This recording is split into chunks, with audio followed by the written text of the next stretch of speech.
നമസ്കാരം. തിരുവനന്തപുരം നഗരസഭയുടെ ഭരണസിരാ കേന്ദ്രത്തിൽ നിർണായകമായ ശക്തിപ്രകടനം നടക്കേണ്ടിയിരുന്ന സ്ഥിരം സമിതി തെരഞ്ഞെടുപ്പ് BJPക്ക് അപ്രതീക്ഷിതവും ദൗർഭാഗ്യകരവുമായിട്ടുള്ള തിരിച്ചടിയായി ഇപ്പോൾ മാറിയിരിക്കുകയാണ്.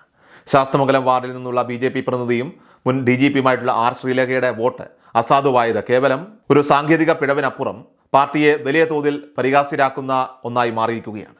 നഗരാസൂത്രണ സമിതി അംഗങ്ങളെ തിരഞ്ഞെടുക്കുന്നതിനുള്ള വോട്ടെടുപ്പിൽ ബാലറ്റ് പേപ്പറിൽ ഒപ്പിടാൻ മറന്നുപോയി എന്ന നിസ്സാരമെന്ന് തോന്നാവുന്ന കാരണമാണ് വോട്ട് അസാധുവാകാൻ ഇടയാക്കിയത്. ഭരണപരമായിട്ടുള്ള കാര്യങ്ങളിൽ പതിറ്റാണ്ടുകളുടെ പരിചയ സമ്പത്തുള്ള ഒരു ഉന്നത ഉദ്യോഗസ്ഥയിൽ നിന്ന് ഇത്തരമൊരു വീഴ്ച സംഭവിച്ചത് രാഷ്ട്രീയ വൃത്തങ്ങളെ ഒന്നടങ്കം അത്ഭുതപ്പെടുത്തിയിരിക്കുകയാണ്.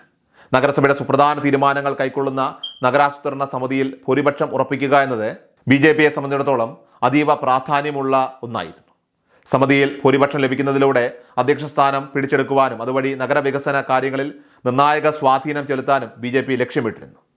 R ശ്രീലേഖയുടെ വോട്ട് ഈ കണക്കുകൂട്ടലുകളിൽ അതിപ്രധാനമായ ഒരു കണ്ണിയായിരുന്നു. എന്നാൽ വോട്ട് അസാധുവായതോടെ സമിതിയിലെ സംഖ്യാപരമായിട്ടുള്ള മുൻതൂക്കം BJPക്ക് നഷ്ടമാവുകയും വരാനിരിക്കുന്ന അധ്യക്ഷ തെരഞ്ഞെടുപ്പിൽ വിജയിക്കാനാകുമോ എന്ന കാര്യത്തിൽ വലിയ അനിശ്ചിതത്വം ഇപ്പോൾ ഉടലെടുക്കുകയും ചെയ്തിരിക്കുകയാണ്.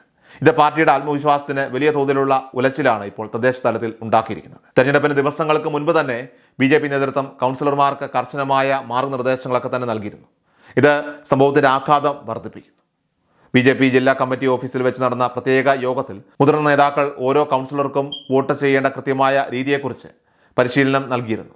വോട്ട് രേഖപ്പെടുത്തുന്നതിനൊപ്പം തന്നെ ബാലറ്റ് പേപ്പറിൽ ഒപ്പിടേണ്ടതിൻ്റെ പ്രാധാന്യത്തെക്കുറിച്ച് ആവർത്തിച്ച് ബോധ്യപ്പെടുത്തിയിട്ടും ഉത്തരവാദിത്തപ്പെട്ട ഒരു സ്ഥാനത്തിരിക്കുന്ന വ്യക്തിയിൽ നിന്ന് ഇത്തരമൊരു അശ്രദ്ധ ഉണ്ടായത് മനഃപൂർവ്വമാണോ എന്ന സംശയം അണികൾക്കിടയിൽ പോലും ഉയർന്നു കഴിഞ്ഞു. പാർട്ടിക്കുള്ളിലെ ആഭ്യന്തര ചർച്ചകളിൽ ഈ വീഴ്ച വരും ദിവസങ്ങളിൽ വലിയ തർക്കങ്ങൾക്ക് വഴിമരുന്നിടുമെന്ന് ഉറപ്പാണ്. കോർപ്പറേഷനിലെ 8 സ്ഥിരം സമിതികളിൽ 3 എണ്ണത്തിൽ മാത്രമാണ് ക്വാറം തികയ്ക്കാനായിട്ട് സാധിച്ചത് എന്നത് BJPയുടെ തന്ത്രങ്ങൾ പാളിയതിൻ്റെ തെളിവായിട്ട് ചൂണ്ടിക്കാണിക്കപ്പെടുന്നു. ബാക്കിയുള്ള തെരഞ്ഞെടുപ്പുകൾ മാറ്റിവെക്കേണ്ടി വന്ന സാഹചര്യം കൂടി നിലനിൽക്കുമ്പോൾ ഏറ്റവും കൂടുതൽ ചർച്ച ചെയ്യപ്പെടുന്നത് ശ്രീലേഖയുടെ വോട്ട് അസാധുവായ വാർത്തയാണ്. മാധ്യമങ്ങൾ ഈ വിഷയം സജീവമായിട്ട് ഏറ്റെടുത്തതോടെ BJPയുടെ സംഘടനാപരമായിട്ടുള്ള പോരായ്മകളും കൗൺസിലർമാർക്കിടയിലെ ഏകോപനമില്ലായ്മയും പൊതുസമൂഹത്തിന് മുന്നിൽ തുറന്നു കാട്ടപ്പെട്ടു.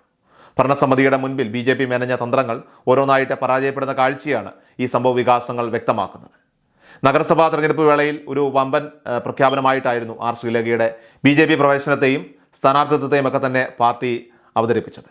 ഒരു മുൻ പോലീസ് മേധാവിയുടെ കരുത്തും നിയമപരിജ്ഞാനവും പാർട്ടിക്ക് മുതൽക്കൂട്ടാകുമെന്ന് നേതൃത്വം പ്രതീക്ഷിച്ചിരുന്നു. എന്നാൽ ഇപ്പോൾ പാർട്ടിയുടെ പ്രതിച്ഛായ സംരക്ഷിക്കേണ്ട നിർണായക ഘട്ടത്തിൽ അവർ വരുത്തിയ ഈ വലിയ വീഴ്ച രാഷ്ട്രീയമായി തന്നെ വലിയ വില കൊടുക്കേണ്ടി വരുന്ന അവസ്ഥയാണ് സംജാതമാക്കിയിരിക്കുന്നത്.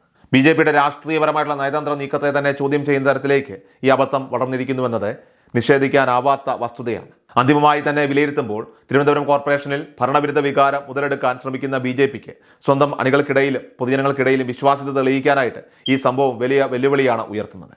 രാഷ്ട്രീയ എതിരാളികൾക്ക് പരിഹസിക്കാനും ഭരണപക്ഷത്തെ നേരിടാനുള്ള BJPയുടെ പ്രാപ്തിയെ ചോദ്യം ചെയ്യാനും ഈ അശ്രദ്ധയായ പ്രവൃത്തി അവസരം നൽകി.